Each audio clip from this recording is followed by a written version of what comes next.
بصوا، انا من ساعه ما بدات وما قلتش، انا ما قلتش هزود اعمار.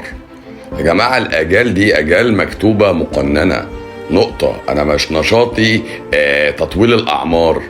انا كلامي بقول لحضرتك انت ما انتش مرض مزمن ولا تحتاج علاج. انت بس كل اللي بتعمله بتدخل مدخلات سامه من الفم، مدخلات بقى اكل ما بيتهضمش، اكل بيهيج جهاز مناعتك، اكل هو فيه سم شخصيا، اكل فضلاته بتعد سموم او مثيره لجهاز مناعتك. فانت في العرض المستمر ده يوميا بتدخل جسمك مدخلات بتسمه. يبقى الاعراض اللي ظاهره عليك اعراض التسمم، او اعراض الاكل غير المهضوم، او الاكل اللي عمل لك مشكله. ده اللي انا بقوله. اصل انت ما عندكش مدخلات تاني، لكن قناعتك ان عندك اجهزه مش شغاله، الكلام ده مش صح. جسمك بيحط خطط لكل حاجه انت بتعملها فيه، وبتعامل على هذا الاساس.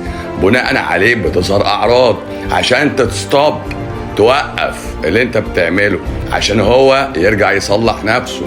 ده كلامي، غير كده ما عنديش. اذا مرضت فهو يشفين، ربنا هو اللي بيشفي.